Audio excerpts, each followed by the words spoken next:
నమస్తే అందరికీ. నేను రాజేష్ వర్మ. నేను కావేరీ సీడ్లో పనిచేస్తున్నాను కూరగాయలు విభాగంలో. ఇక్కడ మాతో పాటు ఒక ఆదర్శమైన రైతు గారు ఉన్నారు. మీ పేరేంటి sir? Laxman.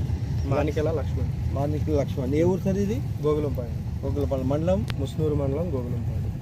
District Eluru. District Eluru అంటే వెస్ట్ గోదావరి.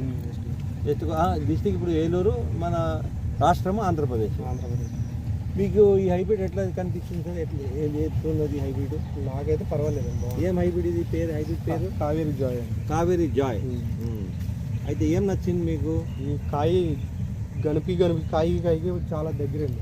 దగ్గర అంటే ఇంటర్నోడల్ డిస్టెన్స్ చాలా తక్కువ ఉంది. అది ఇక మీరు చూడొచ్చు గనుపుకు దనుపు. అవును కరెక్ట్ మాట అన్నారు. మళ్ళీ తెగులు ఎట్లున్నాయి? తెగులు పర్లేదండి. తెగులు అంటే పర్లేదంటే ఎక్కువ ఉన్నాయా తక్కువ ఉన్నాయా? తక్కువ. ఎన్ని రోజులు ఏంటి వేసి మీకు? నేను వచ్చి ఇప్పుడు 17 పాకలు కొట్టింది. 17 కటింగ్ అంటే ఎన్ని రోజులు పంట ఇది? 3 నెలలు అవుతుంది. 3 నెలల్లో 15 కటింగ్లు చేశారు. మార్కెట్లో ఎట్లున్నది? మార్కెట్లో స్పీడ్గా పోతుంది. క్వాలిటీ కూడా మ్యాక్సిమం ఏం రేట్ దొరికింది మీకు? రేట్ ఎలా పడుతుంది ఏంటనేది. రేట్ ఎంత కేజీకి? కేజీకి వచ్చేసి ఇప్పుడైతే ప్రజెంట్ రేట్ లేదండి. 12, 15 అలా నడుస్తుంది.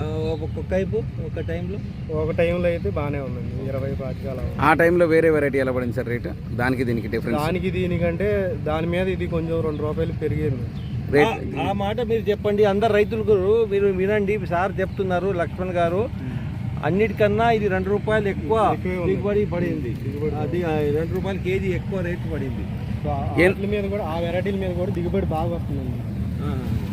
మీరు ఈ లాస్ట్లో మీరు అందరూ ఈ బెండ కాపు వేసే రైతులకి ఏం చెప్పగలుగుతారు ఈ జాయ్ మీద? ఇక్కడ చూడండి సార్, చూపించండి.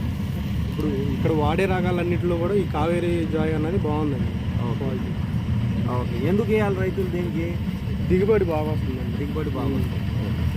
ధన్యవాదాలు sir. Thank you very much. Thank you sir.